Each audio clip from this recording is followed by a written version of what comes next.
मैं आपको एक कहानी सुनाना चाहता हूं। यह कहानी एक राजा की है, एक चौथी पास राजा की कहानी है, एक अहंकारी राजा की कहानी है, एक भ्रष्टाचारी राजा की कहानी है। आप लोगों ने राजा और रानी की कई कहानियां सुनी होंगी। इस कहानी में राजा तो है, रानी नहीं है। तो एक महान देश था, कई हजार साल पुराना देश। उस देश के एक गांव में एक बच्चा पैदा हुआ, बहुत गरीब घर में एक बच्चा पैदा हुआ। तो जैसे गांव के अंदर बच्चा पैदा होने पे ज्योतिषी आते हैं, ज्योतिषी आके बच्चे का भविष्य बताते हैं, ऐसे गांव का ज्योतिषी आया। उसने बच्चे की कुंडली देखी और बच्चे की मां को बोला कि माई, तेरा बेटा बड़ा होके बहुत बड़ा सम्राट बनेगा।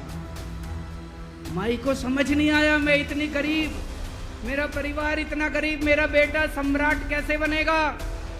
बच्चा धीरे धीरे बड़ा होने लगा।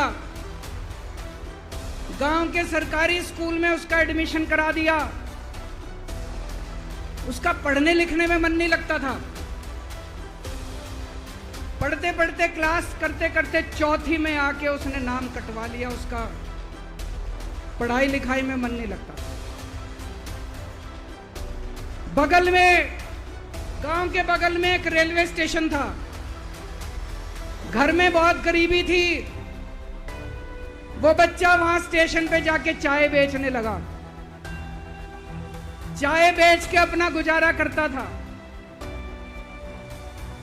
वो भाषण बहुत अच्छा देता था, बचपन से ही बड़ा अच्छा भाषण देता था। गांव के लड़कों को इकट्ठा कर लेता और भाषण देना चालू करता।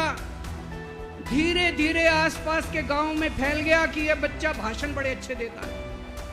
आसपास के लड़के भी इकट्ठे हो गए और जो मर्जी टॉपिक हो भाषण देना चालू कर देता और रुकता ही नहीं था, घंटों घंटों तक भाषण देता रहा। बच्चा बड़ा हुआ। ज्योतिषी ने कहा था बड़ा होके बच्चा उस महान देश का सम्राट बन गया। लेकिन राजा तो अनपढ़ था, उसे तो कुछ आता नहीं था। अफसर आते, उस अनपढ़ राजा से जहां मर्जी साइन करा लेते, जहां मर्जी जो मर्जी साइन करा लेते। वो राजा अनपढ़ था, उसे लगता था मैं अगर अफसरों से पूछूंगा तो मेरी कमजोरी सबके सामने प्रकट हो जाएगी। अफसरों को लगेगा मेरे को कुछ आता नहीं है। अफसर जो मर्जी लेके आते थे वहां साइन कर देता था। धीरे धीरे पूरे देश के अंदर फैल गया कि राजा अनपढ़ है, राजा अनपढ़ है। राजा को बड़ा बुरा लगने लगा। तो राजा ने कहीं से एक फर्जी डिग्री का जुगाड़ कर लिया।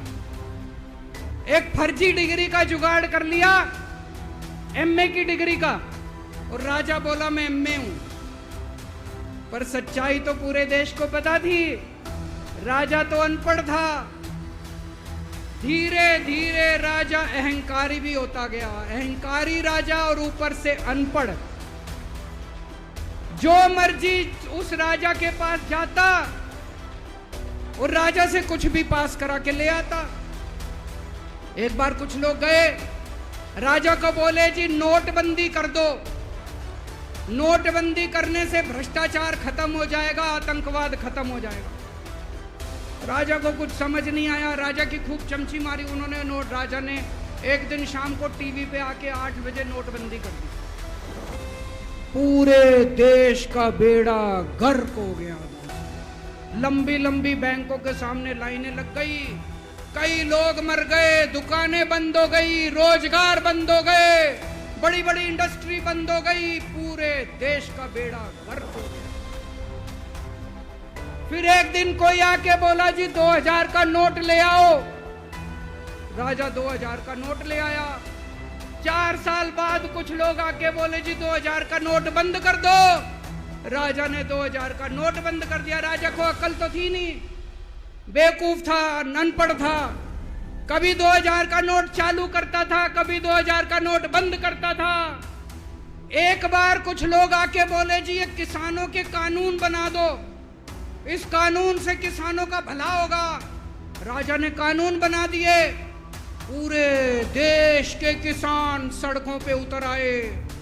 750 किसान मर गए आंदोलन में, और 1 साल के बाद राजा को वो तीनों कानून वापस लेने पड़े।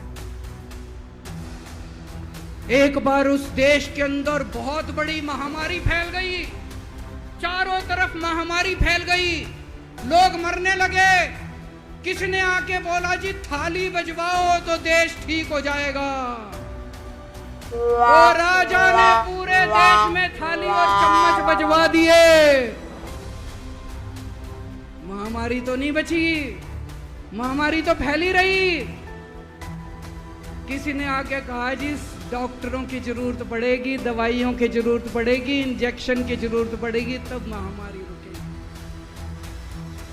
राजा अपने दोस्तों का बड़ा ख्याल रखता था। उसके दोस्त थे। एक दोस्त ने 10,000 करोड़ रुपए चोरी कर लिए, राजा ने उसको देश से भगा दिया। दूसरे दोस्त ने 20,000 करोड़ चोरी कर लिए, राजा ने उसको भी देश से भगा दिया। पर एक दोस्त ऐसा था जिससे राजा की ज्यादा ही दोस्ती थी। कौन था? उसको उन्होंने सारे एयरपोर्ट बेच दिए, सारे जहाज बेच दिए, सारे सी पोर्ट बेच दिए, उन्होंने आसमान बेच दिया, जमीन बेच दी राजा ने, खदाने बेच दी। उस दोस्त पे राजा मेहरबान नहीं। राजा का एक और दोस्त था। वो दोस्त इतना गंदा था कि उसने कुछ अंतरराष्ट्रीय खिलाड़ी महिलाओं के साथ बदतमीजी करी, लेकिन राजा ने दोस्ती नहीं छोड़ी। मजाल जो उस दोस्त के ऊपर कोई आंच आ जाए, राजा उस दोस्त के साथ खड़ा रहा, लेकिन उसने खिलाड़ियों का। राजा का एक और दोस्त था। उस दोस्त ने किसानों के ऊपर गाड़ी चढ़ा दी, रौंद दिया, कुचल दिया किसानों को।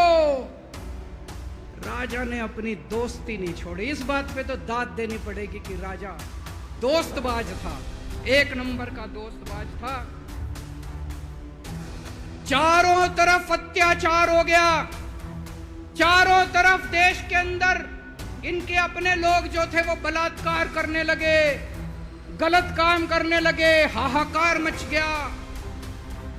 जो राजा के खिलाफ बोलता, राजा उसको पकड़ के जेल में डाल देता। एक दिन एक पत्रकार ने कार्टून बना दिया राजा के खिलाफ, उस पत्रकार को उठा के जेल में डाल दिया। एक दिन एक किसी पत्रकार ने उनके खिलाफ कुछ लिख दिया, उसको पकड़ के जेल में डाल दिया। जो राजा के खिलाफ बोले उसका बेड़ा गर्क। कोई जज अगर उस राजा के खिलाफ ऑर्डर करता था, राजा उसको बख्शता नहीं। चारों तरफ अत्याचार, महंगाई, बेरोजगारी। ऊपर आसमान में देवता ये सब देख रहे थे कि पृथ्वी के ऊपर कितना घनघोर अत्याचार हो रहा है। सारे देवता इकट्ठे हुए, देवताओं ने मीटिंग करी।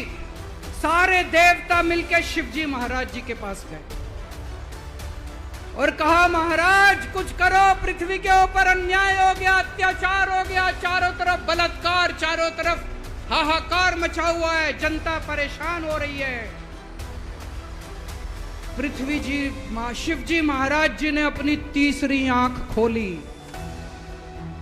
और दोस्तों यहां प्रचंड पृथ्वी के ऊपर अजीब अजीब घटनाएं घटने लगी। उज्जैन के अंदर महाकाल की 6 सप्तऋषियों की बड़ी बड़ी 10 फुटा भारी भारी मूर्तियां थी।